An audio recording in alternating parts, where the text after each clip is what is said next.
Assalamualaikum warahmatullahi wabarakatuh. Apa kabarnya teman-teman pada hari ini?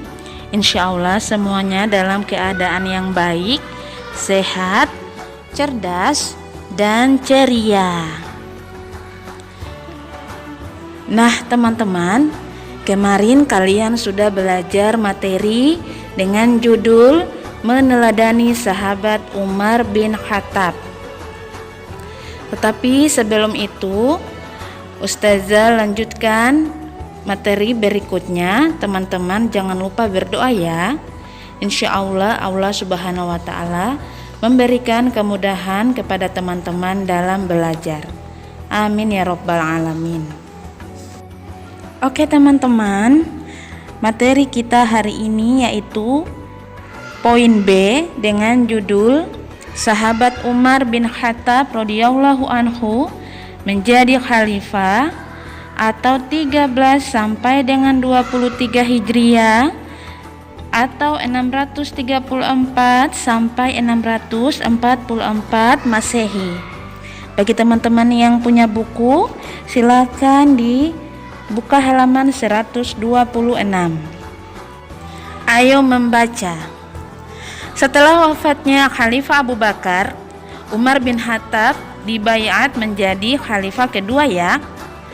Baiat ini didasarkan atas wasiat yang ditulis oleh Khalifah Abu Bakar bahwa Umar bin Khattab merupakan calon penggantinya. Jadi teman-teman, sebelum Khalifah Abu Bakar meninggal, dia sempat menuliskan wasiat yang mana dalam wasiat itu dimintanya untuk Umar bin Khattab dibaiat menjadi khalifah kedua setelah beliau. Oke, kemudian keputusan itu dikeluarkan setelah Sayyidina Abu Bakar berdiskusi dengan beberapa sahabat senior seperti Abdurrahman bin Auf, Utsman bin Affan, Ali bin Abi Thalib, dan lainnya. Kemudian sahabat Umar diangkat menjadi khalifah saat berusia 53 tahun.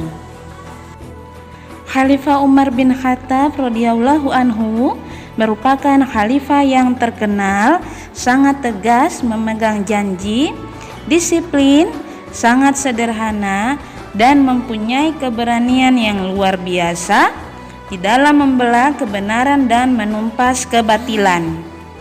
Jadi teman-teman, ini merupakan sosok pribadi dari Umar bin Khattab radhiyallahu anhu ya. Karena itu beliau dijuluki sebagai Al-Faruq, yang artinya orang yang secara tegas membedakan mana yang baik dan benar dengan mana yang batil dan salah. Dan Umar bin Khattab menjabat sebagai khalifah selama 10 tahun. Dalam rentang waktu 10 tahun ini, sahabat Umar banyak mempunyai jasa dan menyebarkan Islam ke luar Jazirah Arab. Jadi teman-teman, Umar bin Khattab ini menjabat sebagai khalifah selama 10 tahun ya, dan banyak mengukir prestasi selama menjabat sebagai khalifah.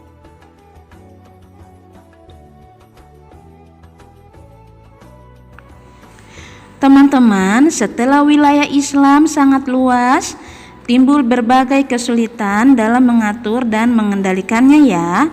Karena itu, dengan taufik dan hidayah dari Allah, Khalifah Umar bin Khattab berusaha dengan keras mengatur dan menertibkan pemerintahan Islam. Teman-teman, ada 5 langkah yang beliau tempuh di dalam mengatur dan menertibkan pemerintahan Islam. Tapi Ustazah akan jelaskan 2 langkah dulu ya. Insya Allah nanti pertemuan berikutnya sisanya 3 langkah akan Ustazah jelaskan kepada teman-teman. Oke, yang pertama yaitu langkah yang pertama yang beliau tempuh adalah 1. Mengatur wilayah. Poin A, untuk mengatur wilayah Islam yang luas, Khalifah Umar bin Khattab membagi daerah itu menjadi 8 provinsi, yaitu Mekah, Syam, Jazirah Basrah, Kufah, Mesir, dan Palestina. Kemudian di setiap provinsi diperintah oleh seorang gubernur atau wali. Pemerintahan pada setiap provinsi itu diberikan hak otonomi untuk mengurus daerahnya masing-masing. Itu ya teman-teman ya.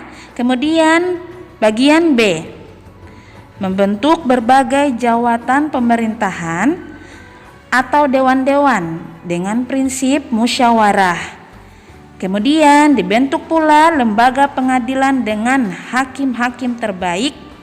Salah satu hakimnya adalah sahabat Ali bin Abi Thalib. Nah teman-teman, itu langkah yang diambil oleh Umar bin Khattab di dalam mengatur wilayah. Ada 2 poin. Yang pertama, Umar membentuk daerah menjadi 8 provinsi dan dikepalai oleh gubernur atau wali. Kemudian yang kedua, Umar membentuk berbagai dewan-dewan dan lembaga pengadilan. Kemudian langkah yang kedua yaitu mengatur keamanan negara. Ada 2 poin penting di sini. Yang pertama, poin A, mendirikan pusat kemiliteran di Madinah, Kufah, Basra, Mesir, Damaskus, Homs, dan Palestina. Khalifah Umar bin Khattab ini memberikan perhatian sampai kepada hal-hal yang sangat kecil yang dibutuhkan bagi tentara yang sangat efisien. Selain itu, Khalifah Umar membagi tentara menjadi tentara reguler dan sukarelawan atau cadangan. Dan ia juga membangun tangsi-tangsi militer yang besar yang berada di Armenia dan Azerbaijan. Kemudian yang kedua, poin yang B yaitu membentuk Diwan Al-Jun atau Jawan Militer yang berkewajiban menginventarisir dan mengelola administrasi ketentaraan dan untuk menjaga keamanan dan ketentraman masyarakat yang diperintahnya dibentuk juga jawatan kepolisian. Nah teman-teman, itu langkah yang kedua yang diambil oleh Umar bin Khattab, yaitu mengatur keamanan negara dengan mendirikan pusat kemiliteran di Madinah, Kufah, Basra, Mesir, Damaskus, Homs, dan Palestina. Kemudian dia juga membentuk Diwan Al-Jun atau jawatan militer yang masing-masing mempunyai tugas ya di dalam mengelola administrasi ketentaraan. Selain itu, dia juga Khalifah Umar bin Khattab membentuk Dewan Kepolisian. Teman-teman, kesimpulan materi pada hari ini adalah Khalifah Umar bin Khattab merupakan khalifah yang kedua setelah Abu Bakar. Khalifah Umar bin Khattab terkenal sebagai khalifah yang sangat tegas, memegang janji, disiplin, sangat sederhana dan mempunyai keberanian yang luar biasa dalam membela kebenaran dan menumpas kebatilan. Dan Khalifah Umar bin Khattab ini dijuluki sebagai Al-Faruq, yaitu orang yang secara tegas membedakan mana yang baik dan benar dan mana yang batil dan salah. Umar bin Khattab menjabat sebagai khalifah selama 10 tahun. Dan untuk langkah yang beliau tempuh selama menjadi khalifah, hari ini Ustazah baru jelaskan 2 langkah, yaitu yang pertama mengatur wilayah, kemudian langkah yang kedua yaitu mengatur keamanan negara. Berarti untuk langkah yang ketiga, keempat, dan kelima Ustazah akan jelaskan di pertemuan berikutnya. Oke teman-teman, terima kasih atas perhatiannya dan semangatnya. Semoga dimudahkan dan sampai bertemu di pekan berikutnya. Wassalamualaikum warahmatullahi wabarakatuh.